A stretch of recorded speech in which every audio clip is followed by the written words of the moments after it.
Monday, June the 23rd, 2014, with roll call. Mr. Cummings. Here. Mr. McNevin. Here. Mr. Meering. Here. Mr. Mortimer. Here. Ms. Riley is going to be late. Mr. Vedro is out of town. Vodak here. Continue with the pledge. The flag's by the clock. I pledge allegiance to the flag of the United States of America and to the republic for which it stands, one nation, under God, indivisible, with liberty and justice for all. I would entertain a motion for the approval of the minutes of the June the 9th meeting as printed. So moved. Second. Motion by Cummings, seconded by Meering. Any discussion? Hearing none, those in favor, please signify by saying aye. Aye. Those opposed? Minutes thus approved. Correspondence, I have none. Mr. Meering indicated he has some correspondence to share with the board. Yeah, I just did get some correspondence from Senator Paul Farrell. It was regarding some communication that he had with DPI regarding the sharing of information from voucher schools. We had some disagreements on it, but I do respect the fact that at least he responded to the disagreements that I had on some of the issues that he presented. So that's the extent of my correspondence. Okay. Administrative correspondence? I had shared with the board earlier that we had GLW West in the middle school receive the School of Merit for their work accomplished through PBIS. That was through the Wisconsin PBIS network. And afterwards, I received one on East as well. So I wanted to highlight East as a recipient. I also received a copy of the Outstanding Young Member Award presented to Jennifer Schultz from the Wisconsin Association of Agriculture Educators. And that was as a winner. And the award was presented at the 2014 Professional Development Conference on June 18th. And then last but not least, we had notification that the district will be receiving an AODA grant award of $13,952. I think, Danny, you applied for that. And so that's good news as well. Is that it? That's it. Okay. Any additional administrative correspondence? Hearing none, it's a portion of the agenda entitled Public Viewpoints. Is there anyone here for public viewpoints tonight? Any public viewpoints? Any public viewpoints? Hearing none, we're going to go off the agenda just a bit because tonight is our board recorder, Mary Howard's last meeting for the board. I didn't know anything about it, Mary. And I don't know if you noticed by looking around the room, but you have several former board members that are here to share their appreciation tonight. And I'd like to afford them an opportunity to speak if they wish. And then I have a presentation from your current board for you. Don't all speak at once. Yeah, some of these guys.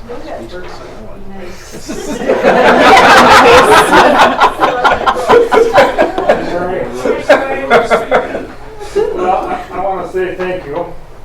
As a former board member, when I was a member of the Fairfield Board of Education, this lady helped me out tremendously, especially when it comes to the letter writing department. Grammar and spelling were not my favorite subjects when I was in school. So if I had to write a letter to constituents or down to Madison or something like that, I always went it through Mary, and she was really happy to help me out. And you know what? When I got the letter back, I looked like an A student.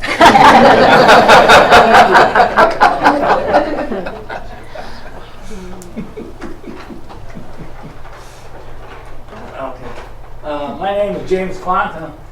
I want to thank Mary for all the years and done a real tremendous job, and it's going to be pretty hard to fill the shoes, I'm sure. But I hope you have a good, long retirement. I'm Alexa. I've known Mary a long time. She was also a mother of one of my students, so I knew her through that. I was with the school 29 years, and she was with me most of that time, I think. And the 12 years I was on the board. And you know something? She hasn't changed a bit. When I first met her, so, and she was always a big help. Thank you, Mary. I'm Patty Sprague, and well, I've probably known Mary the longest anybody here because we grew up together and the same neighborhood. And then during my 25 years on the board, Mary was always ready to give a helping hand whenever we needed assistance. Made sure that if we forgot to post something, that it would get posted. Just everything, and I agree, Allegra. She's clearly not old enough to retire because I'm not old enough to retire. And I'm Judd Maxwell. I'm probably the most recent board member that was certainly benefiting from all the work and help and guidance that Mary would provide. It was always a thrill to be able to go down to the admin building and kind of get caught up on things. And if I ever had any questions or concerns, she was the go-to lady. So that will be sorely missed and tough to replace. So those years of experience were certainly a benefit to many of us. My biggest appreciation, though, is that she kept him in line more often than not.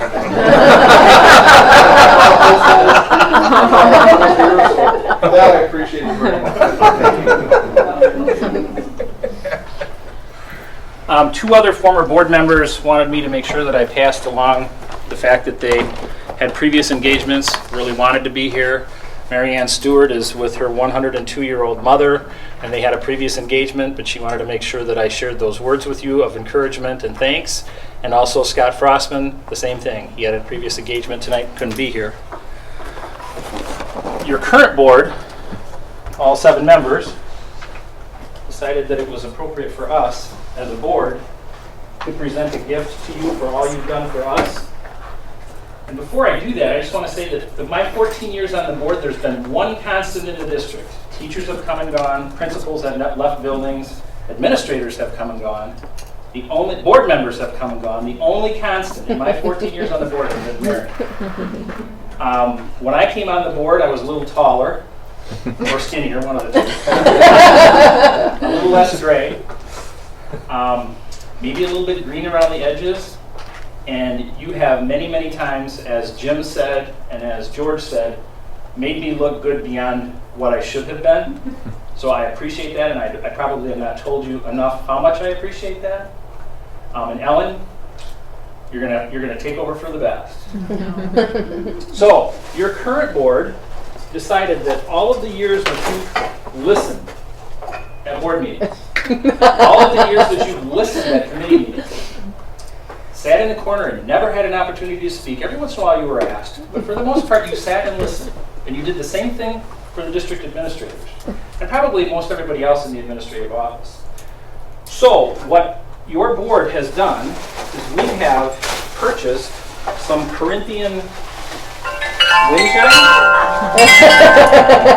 So anytime you want to reminisce about the hot air that you have experienced, this should help you do it. And also, as in many things that I have dealt with the schools, I go into a subject knowing little, come out knowing more than what I can possibly use in my everyday life. And when purchasing these, I was instructed that the strings need to be oiled with a specific oil. I was unaware of that. So hopefully there's some instructions in here as well. There's no oil, though. One more thing. Sorry. And I know Sean wants to get out of here early, but I'll stay for this. I did a little research. And there's a study that was done. It cost about $300,000 on hummingbirds. And they developed the perfect hummingbird feeder. It's guaranteed to work. It's the Martini hummingbird. They swear it works. So you can hang that right next to the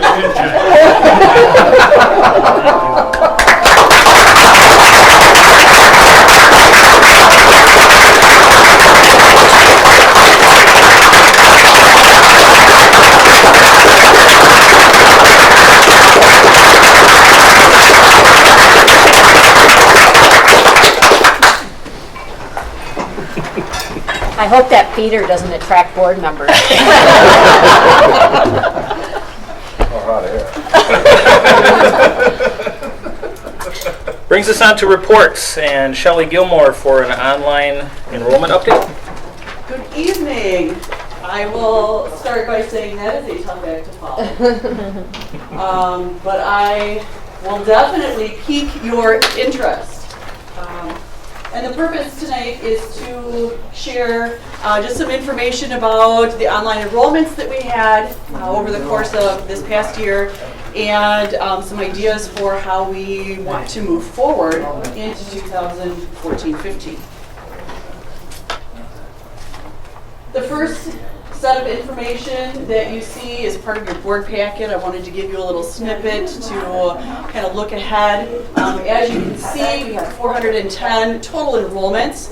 And based on those enrollments, we had 275 students complete with a passing grade. We had 75 students who did not complete the course and unfortunately received a failing grade. We had 7 students who completed the course but did not achieve a passing grade. 19 students were withdrawn, which means that they were enrolled in the course, they were an active participant, but at some point in time they had been withdrawn from the district. We had 31 students with a drop and no penalty, which means that their drop period was 2 weeks, and if they chose to drop the course within that time period, then they were not penalized with any grade on their transcript, and we were not penalized for any fees. And then 3 students have been extended into summer school, so they are attending now, and we're hoping to get them to a passing grade. And then if you take a look at reason for taking the course, I'm going to focus on the top 2 sections. We had 130 students who took a blended course, and then we had 105 students do credit recovery, and a variety of other reasons ranging from schedule conflicts all the way down to a parent request, transferring into the district, needing remediation at the middle school, and so forth. So again, you have this information in your board packet.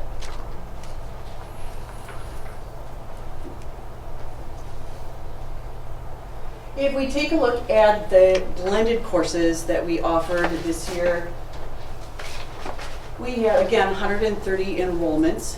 We had 4 sections of online game design and 2 sections of computer programming. We referred to this as a blended model because the curriculum came from a vendor through Wisconsin eSchool Network. The students were in a specific classroom. For example, we've got Marcy Gratz here. She did online game design. So students sat with her during a regular scheduled block during their day, and then they proceeded to take that course. As we look forward to next year, we are offering 3 sections. We have 2 sections of IT career exploration, which Marcy will also teach. And then we're bringing on June Anderson, and she will do a section of IT concepts. What's nice about these 2 courses is that we will be able to offer dual credit through Fox Valley Technical College. So the IT career exploration will be 1 credit that they can earn, and the IT concepts will be 2 credits. So this was a change in what we wanted to do, and it was a discussion within the computer and business department.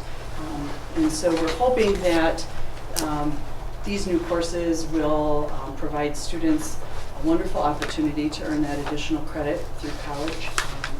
And we're hoping that our numbers will increase into the 15-16 school year. Quick question on that. Are these Fox Valley credits, would they be transferable to other institutions? Yes.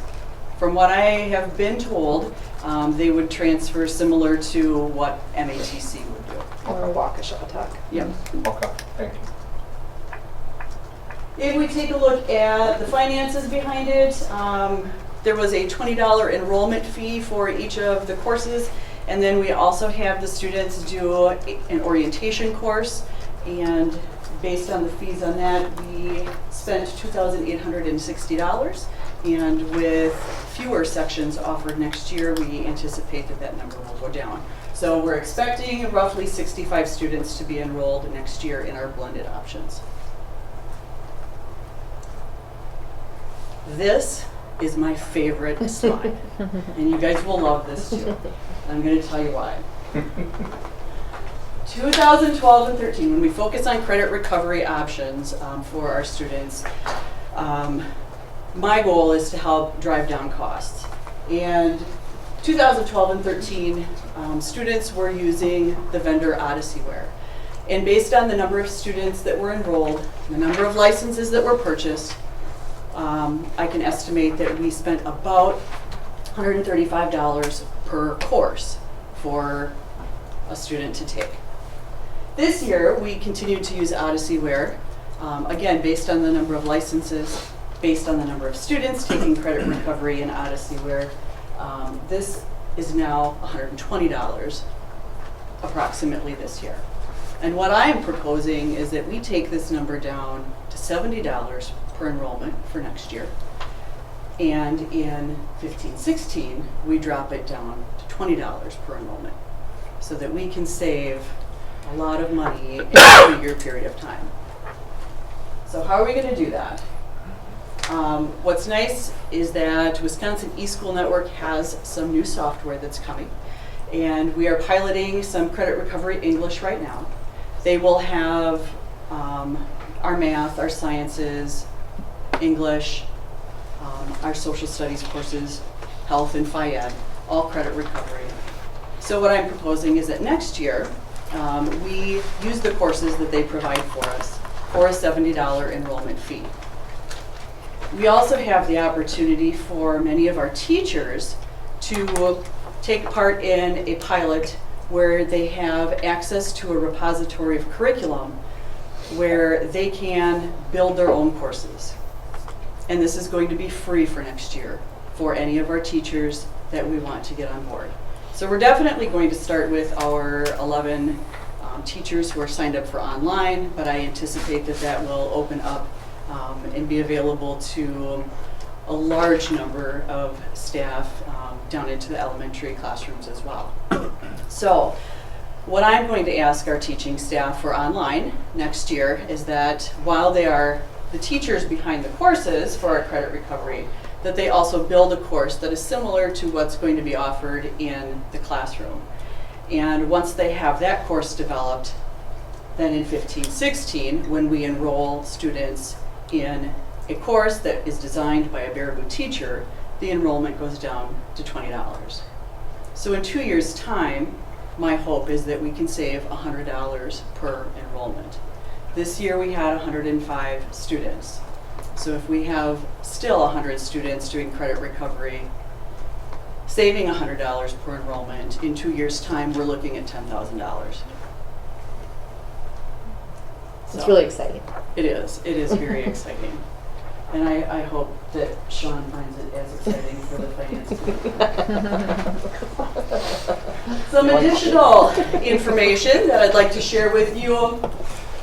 We had 194 students in the online classroom, so whether they were at the high school or the middle school, they were assigned to a specific block where they went into a computer lab, they logged in, they had someone like me or a middle school teacher supervising their course, and then helping them through any of the coursework that they needed assistance with. Again, we see that number 130 for our blended classroom. We had 49 students who took a course at home, and in most cases, students would have either a partial or a full schedule at the high school, and they would do additional coursework at home.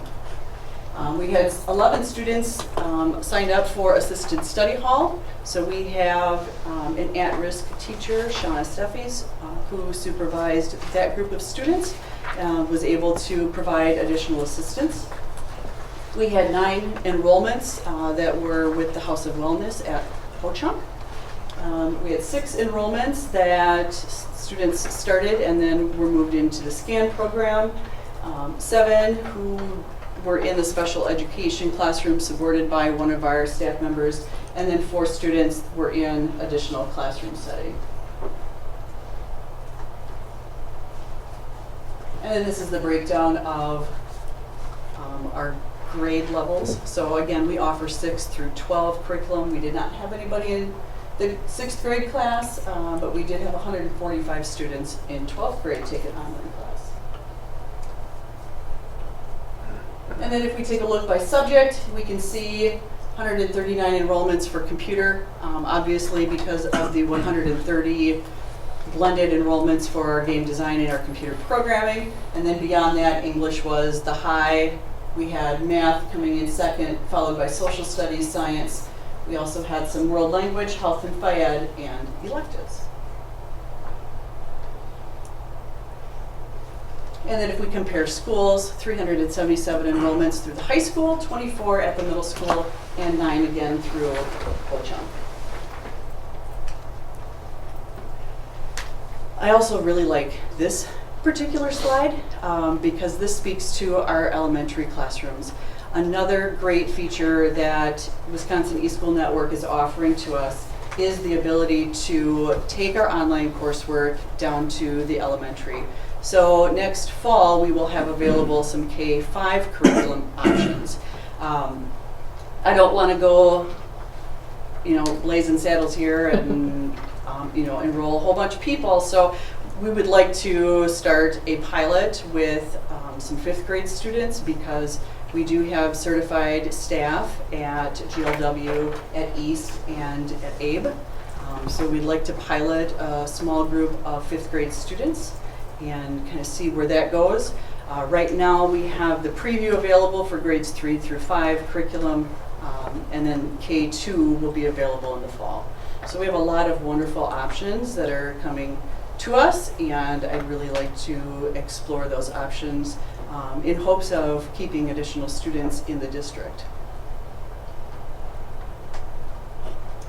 And then finally, I just wanted to list the staff that we have for 2014-15. We have Claire Gillick, Marcy Gratz, Katie Kleist, Greg Manson, Justin Olson, Kristen Terry, who will be returning staff for us.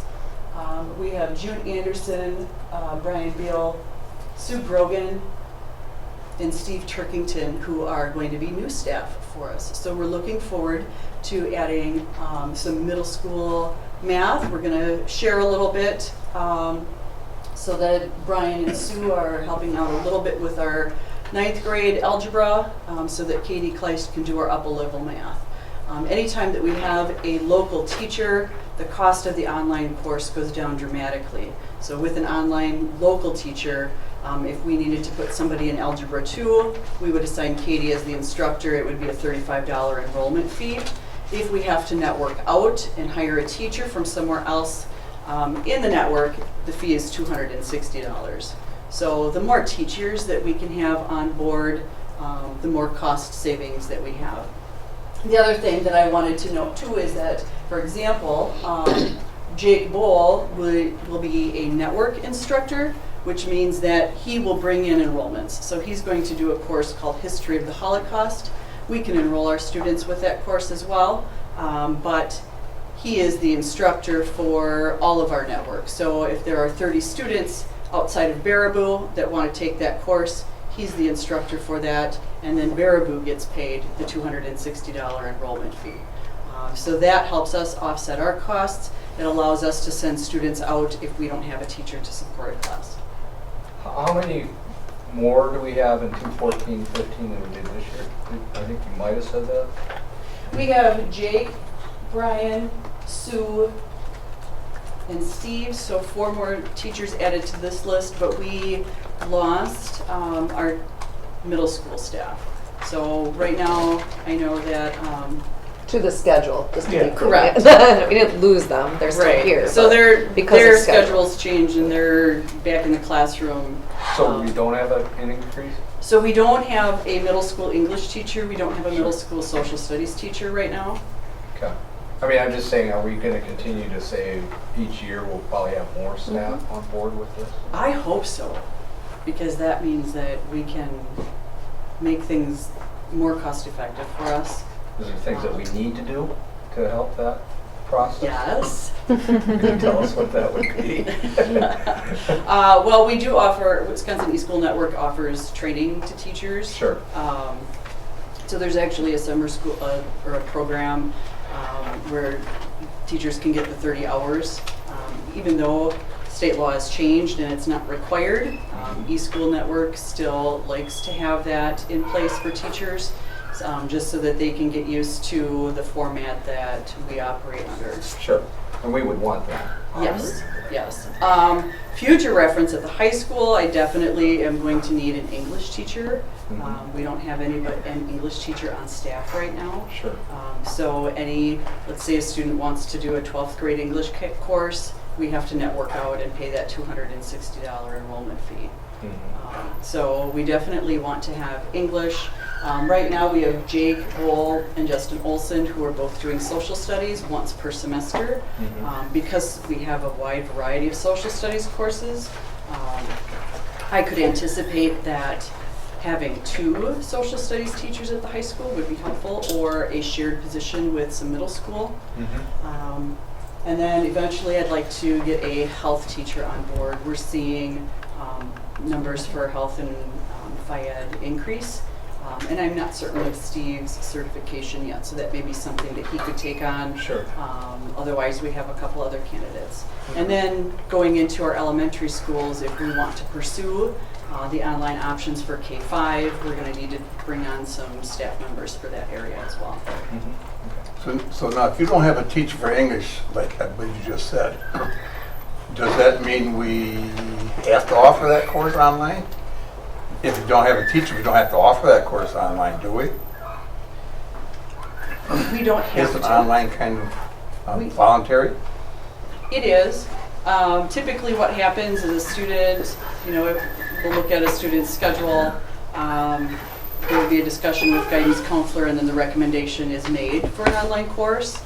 And then depending upon, how we have staffing, will depend on how we make those enrollments. But typically, if we have the money within the budget to do so, then we will send a student out. Because we'll bring a student in for, like, Jake Bull.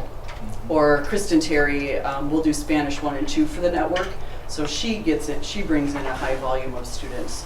So if she brings in 1 student, that allows me to send a student out, and then we're at a 0 balance. And just for clarification, when we say students in and out, it's all online. So there are instructors elsewhere that can teach our students, and likewise, our teachers can teach students at other districts.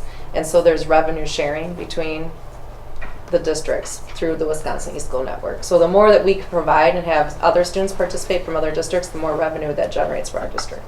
Gotcha. Other questions? These are at a lower cost per credit, correct? When we look at it, is it? When we look at our staff, I don't know. I'm trying to wrap my hands around necessarily the ins and outs. Is it the same, similar? If I have a credit, does it cost just as much doing it in-house than I do it online, or? I don't know. I don't have That's a good access to question. that information, so that's something. Depends on we the could teacher, I explore. suppose. Yeah, okay, I didn't know whether we did wrap our hand around that. Okay. Is this utilized by homeschool students? At this point, no. Although we do have some guidelines that are online, they have been online prior to me coming into the district, that says homeschool students have access, and they could take, much like they would be able to take a face-to-face course, they could do online as well. But I have not had any homeschool families reach out to do online. But we also have to be careful so that we're following Wisconsin law, because the law says that any student that's not in district cannot be completely online without us having a virtual charter.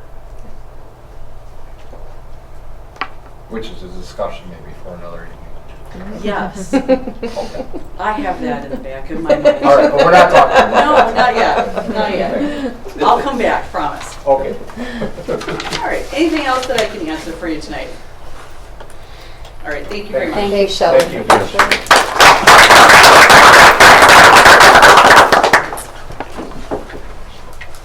Up next on the agenda, personnel recommendations. Under approval of resignations, we can do them one at a time, or we can do it as a slate, up to the board. I move to approve the full slate of resignations as submitted. Second. Motion by Meering, seconded by Cummings to accept the full slate of resignations, 1, 2, 3, and 4. Any discussion? Hearing none, those in favor, please signify by saying aye. Aye. Those opposed? Motion carried. Brings us to 2 new hires. Does everybody have the name for the high school physics position? Brian Kierzik. Everybody receive that? No. How you spell the last name? Kierzek. You want a sheet? You can have my hard copy here. This one?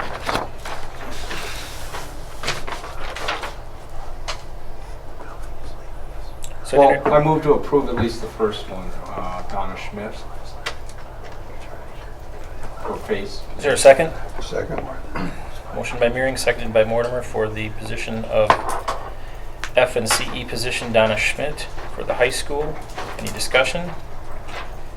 Hearing none, those in favor, please signify by saying aye. Aye. Those opposed?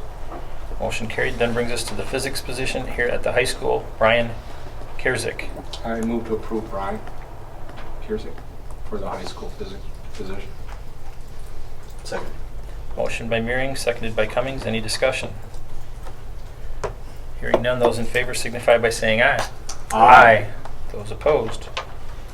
Motion carried. Welcome to our new hires, and appreciation for those who have been here and are resigning. Long-term substitute positions, I'm not aware of any, unless there's late additions. So that brings us to new business. And for that, I turn to the Chair of Finance, Mr. McNevin, for the approval of the receipts and disbursements. We met, reviewed, I'll make a motion to approve the receipts and disbursements. And I will second that. Motion by McNevin, seconded by Cummings to approve the receipts and disbursements as presented. Any discussion? Hearing none, those in favor, please signify by saying aye. Aye. Aye. Those opposed? Motion carried. So now we're at B, the approval of the revised 2013-2014 budget. That was a discussion from Finance. Sean, direct it where you want it to go. Oh boy. PowerPoint. Make it simple.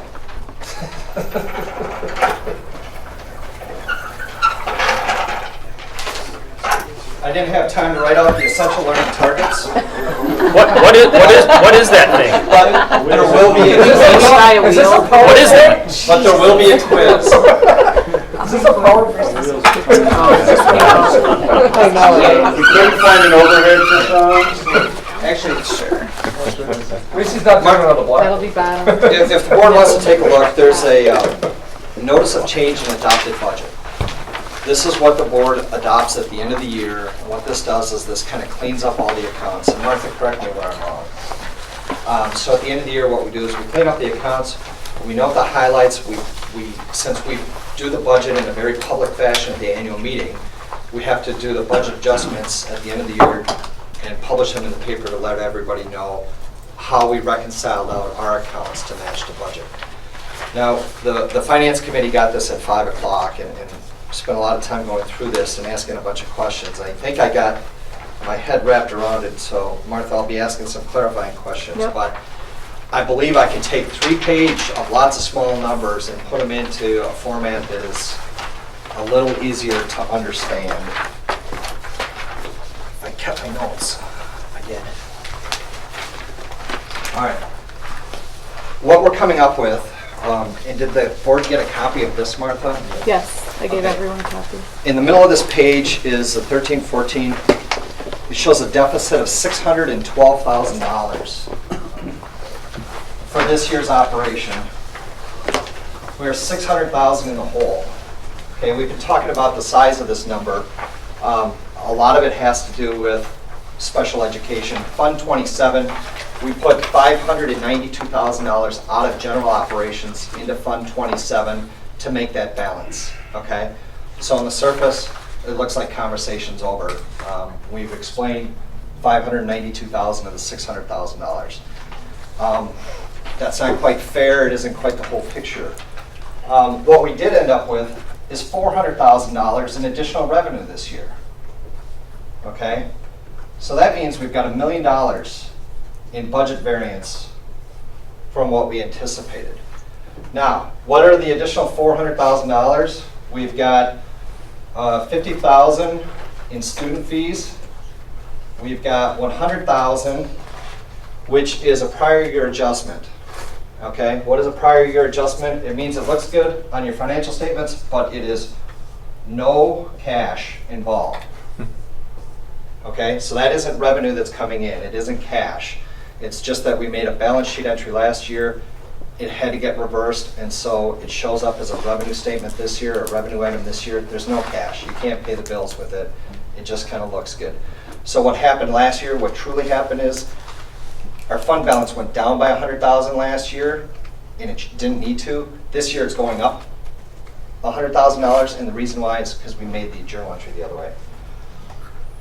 We have $100,000 in other federal funding sources, and that is It's Medicaid revenue from past year's audits, and it used to be in Fund 27. DPI is making us put it in Fund 10 now. okay. So this is a categorical change by DPI. From now on, we'll refer to them as the evil empire. And then 100K. 100K is open enrollment in. Okay. This is open in. This is going to be our important number. Okay. So $50,000 in student fees, $100,000 in a journal entry. Okay. $100,000 in a DPI classification change, and you've got $100,000 in additional open enrollment in. Okay, than what we budgeted. That's a good thing. Okay, we'll come back to that number. So that's what makes up the additional $400,000 in revenue. But we have a $600,000 deficit to our net. This is a net deficit, okay? But we had a $400,000 more in revenue. So that means we really have $1 million more in expenditures than what we anticipated. Of the $1 million, and I'm rounding, I like to round because it makes it easy for me. $600,000 is Fund 27. Okay? Fund 27 operated at $600,000 more than we anticipated. It's special education. And that's special education, okay? Jeff, and by the way, everybody, Jeff Prefer, if you haven't met him. Introduced him, sorry about that. Jeff is our new Director of Finance. He comes from the School District of Waunakee, so welcome aboard. Thank you. Jeff and Danny are going to be implementing a process where we analyze Fund 27 on an ongoing basis so that we understand where we're at all times, because certain expenditures are unforeseen. Student population changes, the needs of those students change, and so the costs of those services that we deliver change. But we need to know those as they go, and so Danny and Jeff are going to be working on updating the board on a regular basis so that this number doesn't pop up at the end of the year. It's something that we'll fully anticipate and be ready for. So that's $600,000. So that leaves $400,000 that we want to talk about. $180,000 of that is open enroll out.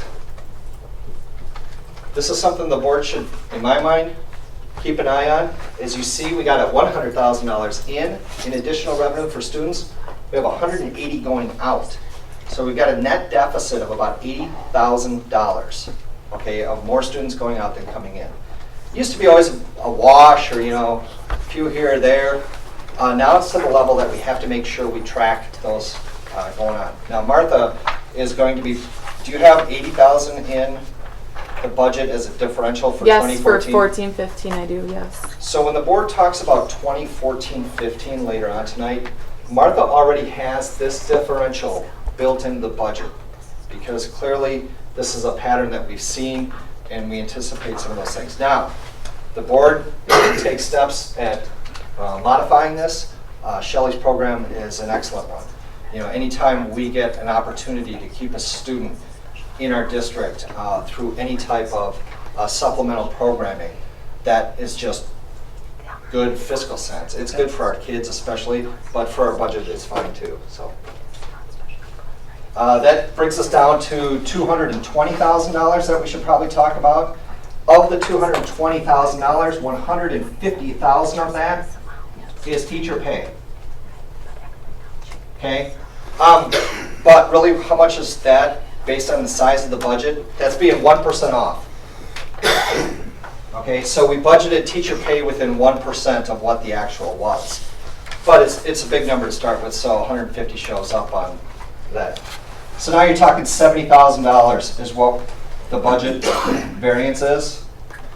That represents less than 1/4 of 1%. Okay, so when you're talking about our budget and where we ended up with, and you see Martha talk about a $600,000 deficit, and that's a hit to fund balance. That's going to take our fund balance down to 9.97%, and that will be on the quiz. That must be essential then. But the $600,000 deficit is made up of more than just one number. It's made up of a bunch of numbers. But these are the highlights, and this is what we kind of gathered out of finance. So you've got $600,000 deficit, but we had an additional $400,000 in revenue. So $1 million is what we're talking about. $600,000 is Fund 27. Our steps this year will be to monitor and inform the board on a regular basis as to any kind of differential, positive or negative, so we can anticipate any surplus or shortfall. Open enrollment out is another number that we should keep an eye on, and then the rest is just budgeting. So with that, I guess that kind of explains the 3-page budget adjustment that we did in, I don't know, 40 minutes. We just did in 7. So is that a motion for the approval of the revised budget then? Yes, I so move. Second. Motion by McNevin, seconded by Cummings for the approval of the revised 2013-14 budget. Any discussion further?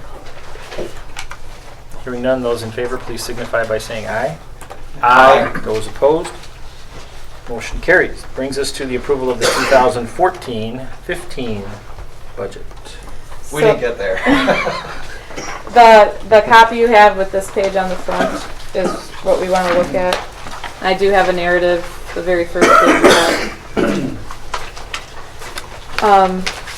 Sean, thank you. That was a really good job that you did up there. So what I've done is I've put the revenue and expenditure assumptions that we've actually been talking about all spring on this narrative. That's titled 2014-15 at the top.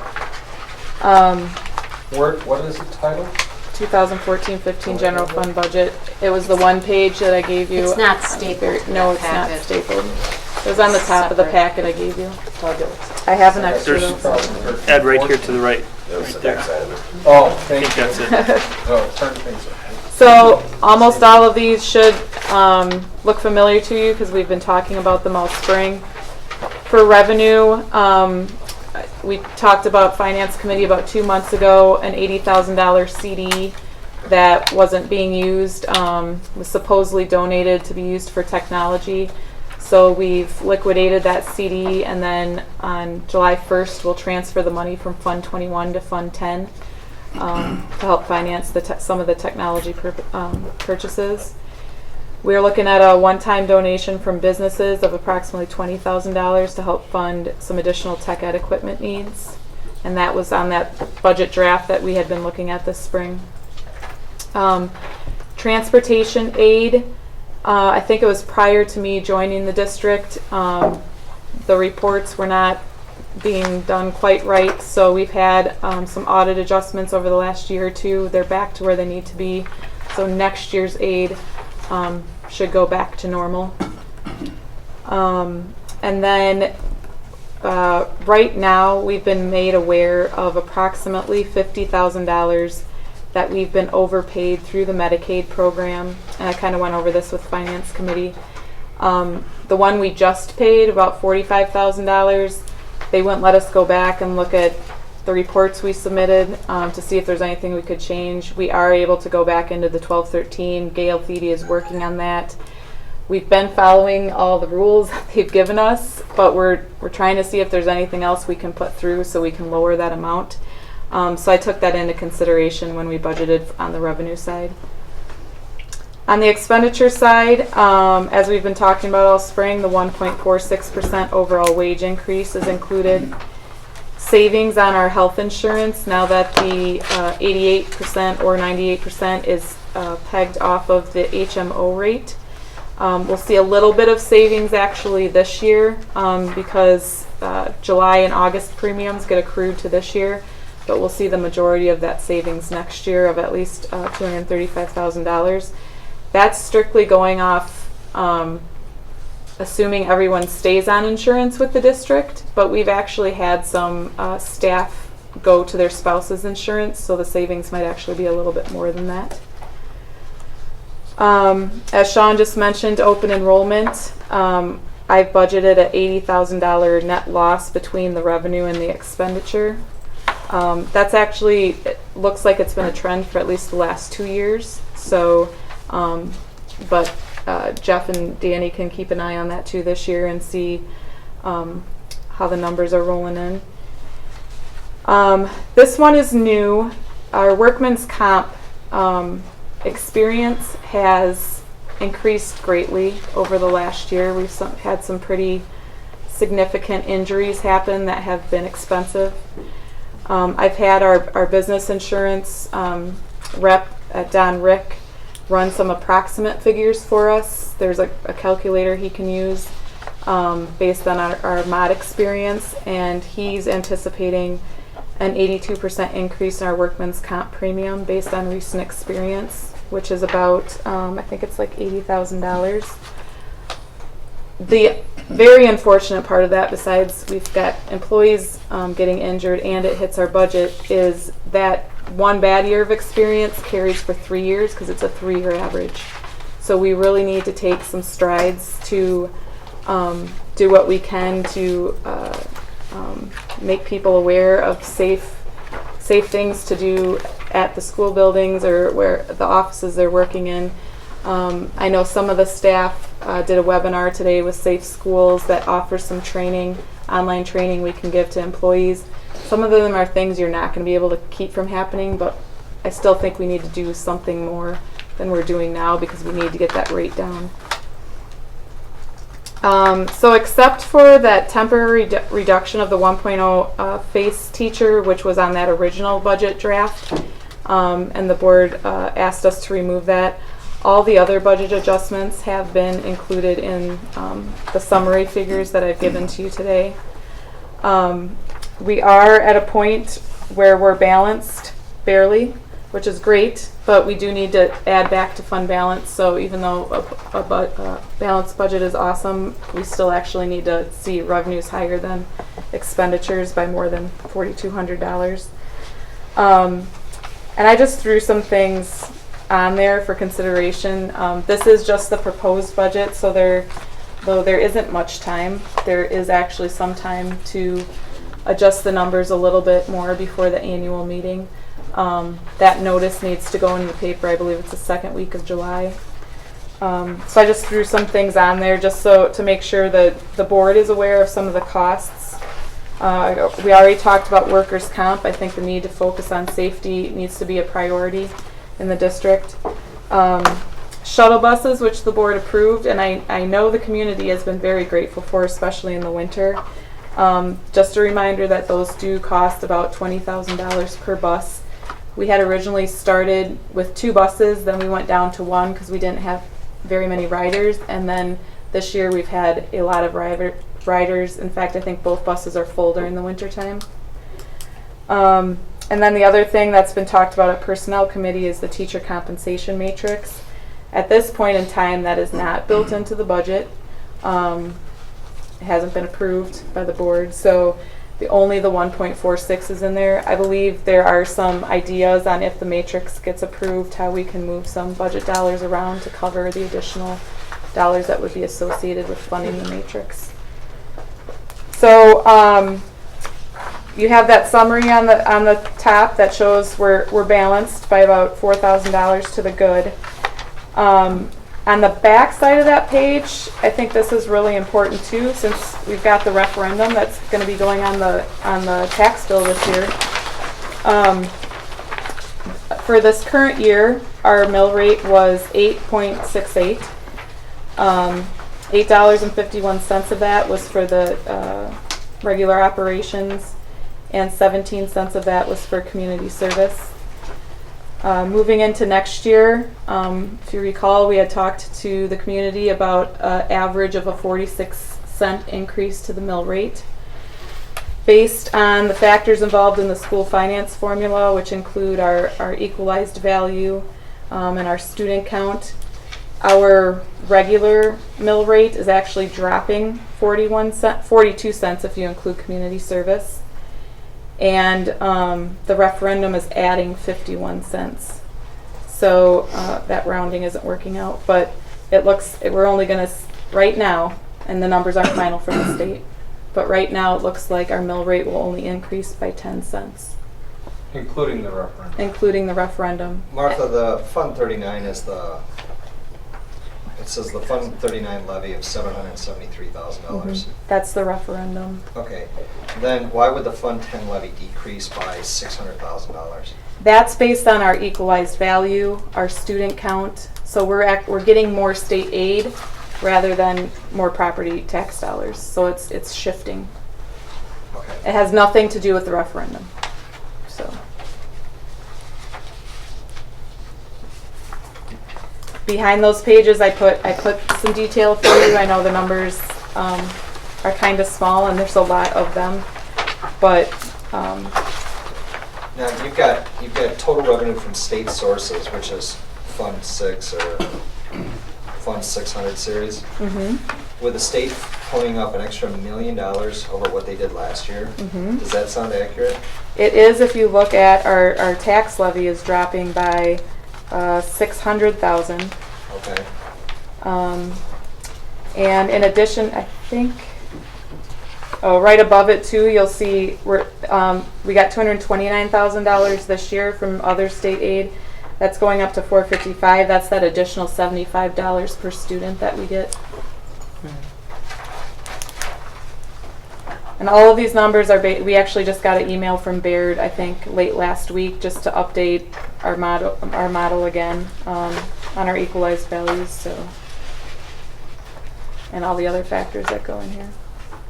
Under Fund 10, the 400 series, I don't know if it's the color or if it's my eyes. Could be either. Oh, it's the color. 440 is non-capital equipment. Used to be 457, and I think we put it in blue and Sorry about magenta. that. It's down to 315,000. Yes, and I'm not sure if I have my notes on that.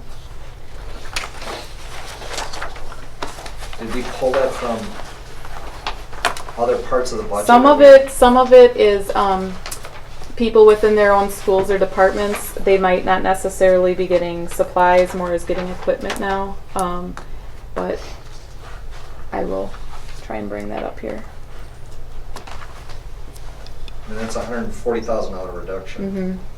Everything that was on that budget draft that we went through, I took, basically I copied this year's numbers to next year, and then I made those adjustments, either pluses or minuses in all of these cells to account for all of those changes. And I took I assumed the revisions would go through tonight, and that's what I based the 14-15 budget off of.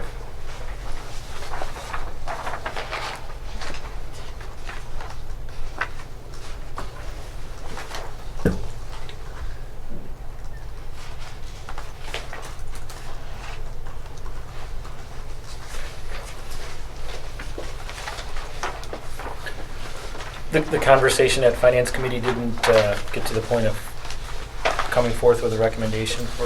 Not for No, this is the yet. first time we've seen it too. Yep. So. Yeah.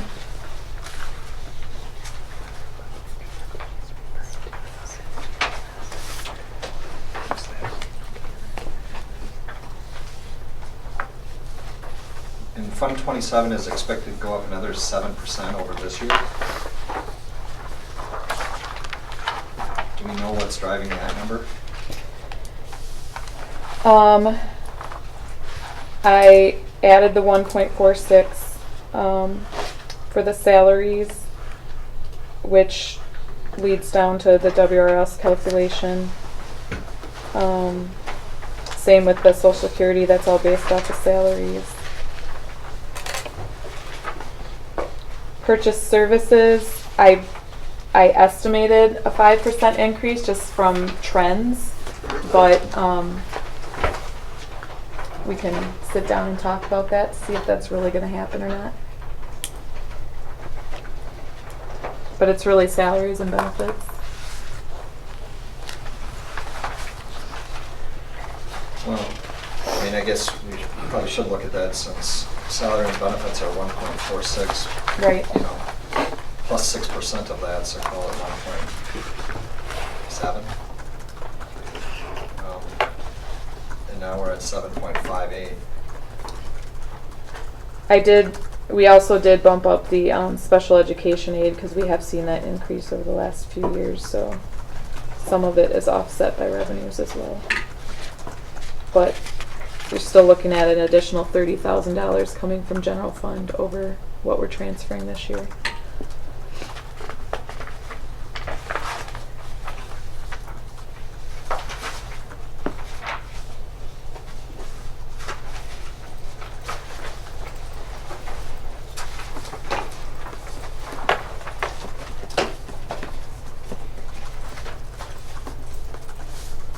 So we need a motion for an approval of a tentative budget, which shows a positive result of about $4,400. I guess moving forward, I would like to see a supplemental analysis of our Fund 27 costs last year versus this year versus next year's budget to give us some kind of comfort level and understanding, just to begin to build that level of understanding as to what we're doing. So we accurately describe, you know, the needs within that fund. But that being said, I guess I'd move to approve. I'd second it, but on the Fund 27, it's all over the board, isn't it? You don't really know until as it goes along.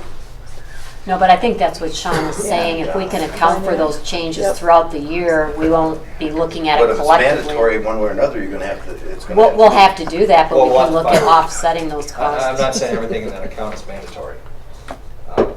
Just because it's in Fund 27 doesn't necessarily mean it's, we have to understand the numbers before we can have a conversation about them, or what, you know, how we look at it.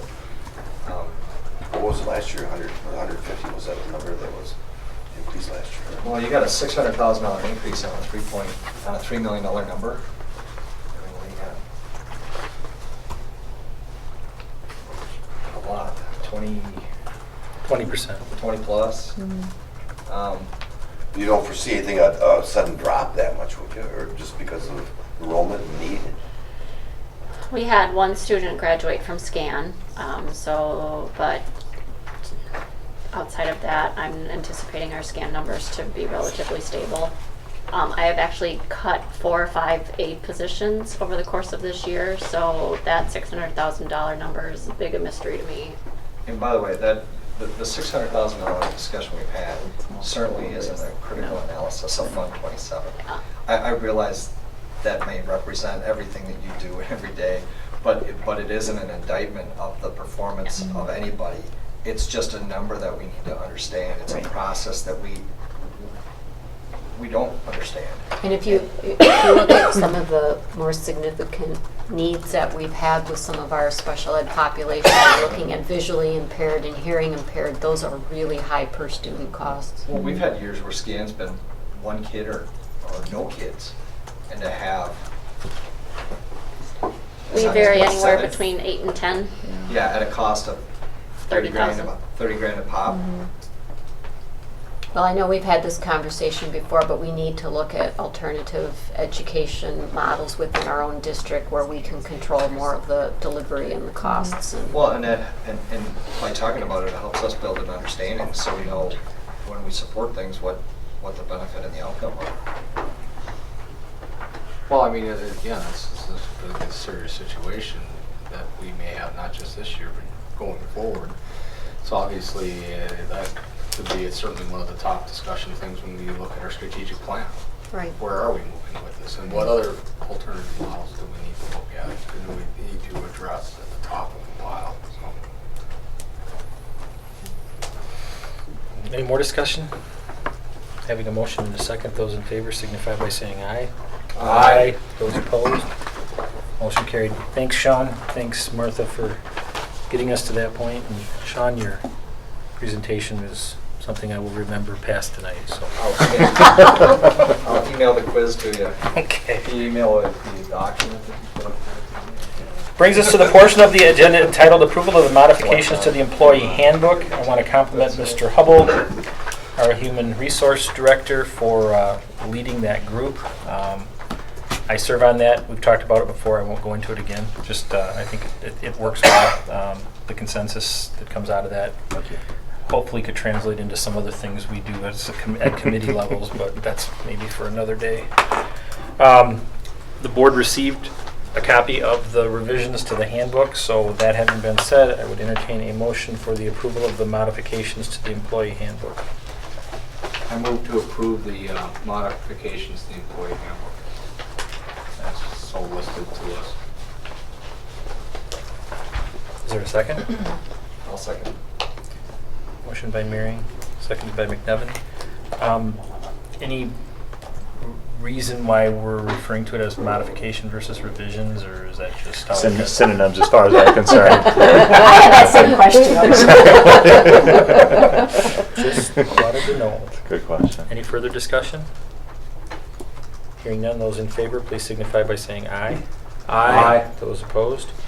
Follow-up question, once the modifications/revisions have been approved, pretty much instantaneously that is updated on our handbook? Right, so what I do is I modify the Word document, create a PDF, and then put it up on the website. In this case, they go into effect on July 1st, so that gives us a little bit of about a week leeway here where, Okay. and then I send a memo out to staff kind of outlining the modifications/revisions. Thank you.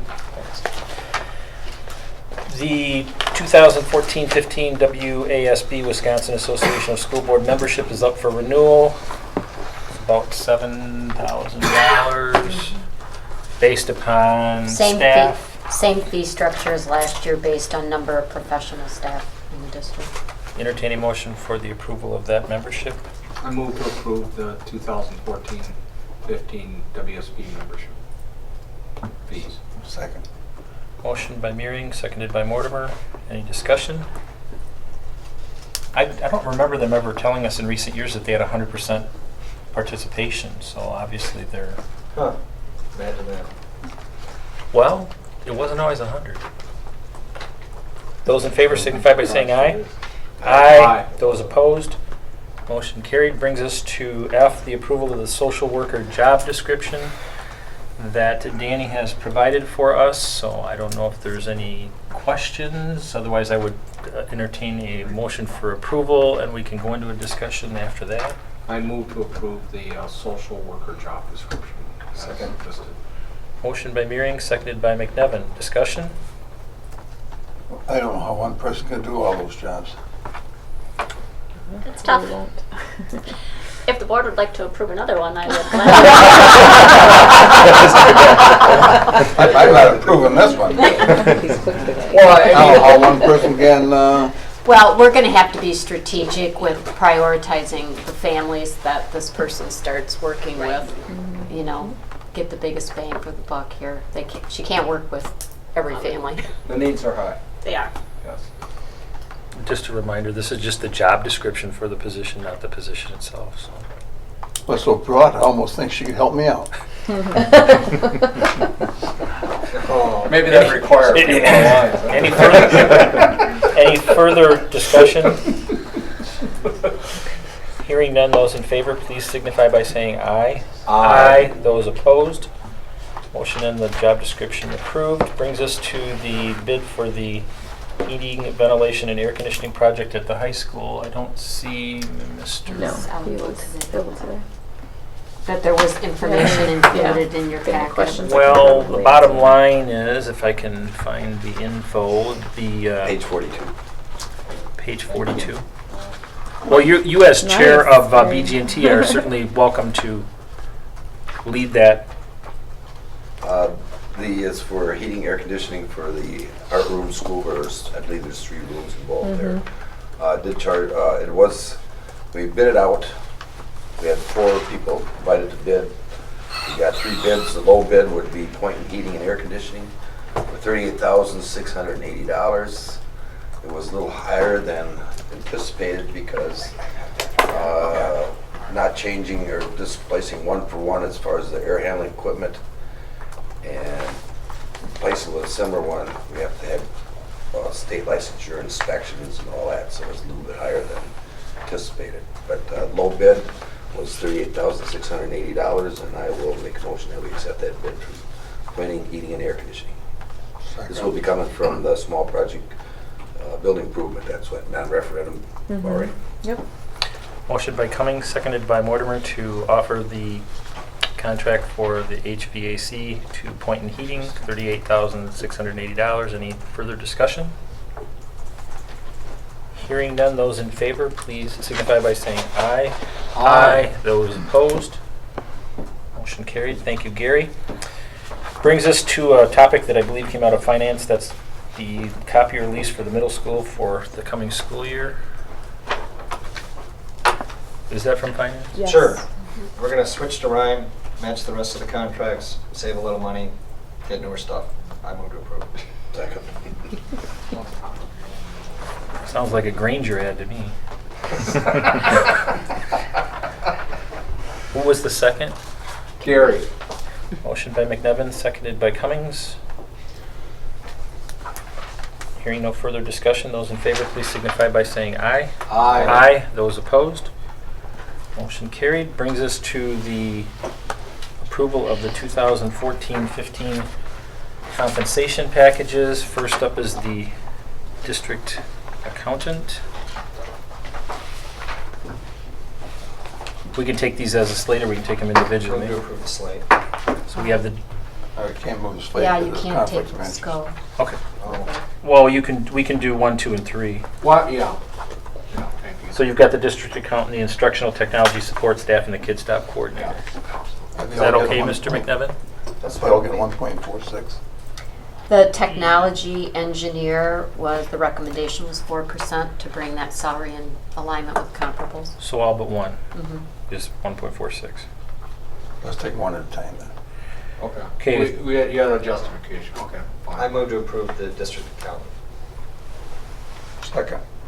Motion by McNevin, seconded by Mortimer for the approval of the district accountant's salary for 14-15. Any discussion? Hearing none, those in favor signify by saying aye. Aye. Those opposed? Brings us to the instructional technology support staff. Entertain a motion to that effect.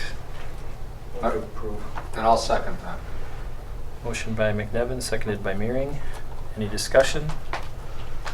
Hearing none, those in favor, please signify by saying aye. Aye. Those opposed? Aye.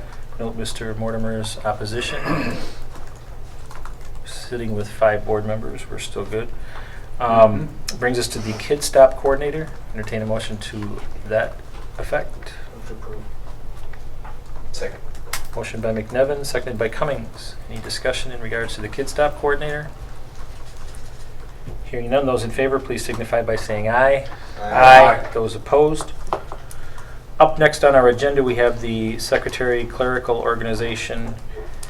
And also after that is the insurance contract potentially with the Delta Dental.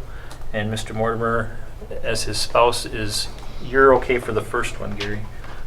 Employed by the district as a secretary. He's going to exit. Are you going to return for our closed session? We'll come and find you. Sure. Okay. Kevin, on the second one there, we got enough here for a quorum for a vote? I might suggest that if Mr. Cummings just wanted to sit and not participate, we would have enough of a quorum, and then if only 3 voted and 1 abstained, the abstention would be deemed to have participated with the majority. Awesome. It's very legal. Where'd you pull that research from? He's like that all the We time. try to cover every scenario. Change his name to Robert's Rules. So we're referring to Jay? That would be for Jay, correct? We're discussing, four at this point. Yeah. Yes. Okay, so the Personnel Committee met with the secretarial clerical organization again last week. Did we hear back from them? Nothing formal. So I don't know if the board wants to wait until we formally hear back from them. I would move forward and put the ball in their court. All right, so from that standpoint, the board can certainly approve from our angle the offer that was made, which was the 1.46, and then that would be for the base wages, and then under B, the supplemental pay, which was status quo from 2013, 2014, correct me if I'm wrong? Yes, and I might, as an idea, I might suggest that if the board goes that route, if it ratifies A, that it ratify B on the condition that SCO ratify the CBA, because then, in theory, they could, with the base wages, they could reject it based on the distribution, and then if the board has already approved the supplemental pay, which is the wage schedule, it could create a So disconnect. Thus, I would entertain a motion for the approval of the 2014 collective bargaining agreement covering base wages and the supplemental pay, provided the base wages are ratified by the union. So Second? I'll second it. Okay. Any discussion? Hearing none, those in favor, please signify by saying aye. Aye. Those opposed? Is there an abstention? Thank you. Got her now. On a roll. Brings us now to J, which is the discussion and possible action on the insurance contract with Delta Dental. There was background provided to the board. This is also something that came from the Personnel Committee meeting as of last week, and it was the consensus of the committee to recommend to the full board that we pursue asking a few more questions as to why the increase was the level that it was at. And I believe that the answers that we received, which included a reduction in the premium increase, are satisfactory to me moving forward. And just in case, regarding enrollment, I think that was one of the And that is as an reason. endorsement. So we first have to modify the insurance contract and renew it actually. And then there is the same-sex marriage endorsement. That is the second. That would be a second motion. Or because we're... It could be, or if the board so chooses, you could just say you move to approve the contract with the stated increase, including the same-sex marriage endorsement. One motion. Well, I guess this point is moved, but because half the board is missing. But the usage on the dental was substantially more than the premium. They were initially looking at a 20% increase. They came in at a 9% increase. The committee squawked, and I think they settled on a 7.5% increase for dental. And looking at the dental, of course, it's 12th hour now.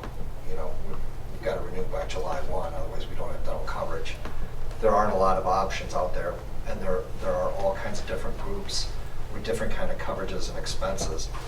And honestly, if we don't find an increase in a benefit acceptable at a health insurance level of 7.5 or 9% or 20%, why would we accept that in dental? I mean, I think we should kick it back. Once we approve this, I think we should give direction to the Personnel Committee to look at the coverage levels and look at our groups and look at fixing our costs at a contribution instead of a percentage. Because clearly what's driving the dental rates is the usage. And Martha had calculated that it would be an approximate $10,000 increase with 237 members taking Right. advantage of that. And regarding the enrollment, that's what I was kind of getting at before, because the board allowed more groups to get on the plan. We had a 24% increase in the single plans and a 3% increase in the family plans. That was after we already gave Delta the numbers to work with to try and bid it out last year, so. Which was one of the reasons they gave to. Well, I just think we have to look at capping this cost somehow. I mean, a 9% increase or down to 7.5%, it's just, it's not necessary. When you can manage the cost of that. I think it should go back to, I think it should be approved tonight. I mean, we need the dental insurance coverage, but I think Personnel Committee should talk about it. That's fine with me. That is a motion then? I move to approve. I will second that. Any further discussion? Hearing none, those in favor, please signify by saying aye. Aye. Those opposed? Is there an abstention? How do you again? Okay. Now, you want to go find Mr. Mortimer? Well, entertain a motion to go into closed session. So moved. Second. Roll call. Aye. Aye. Aye.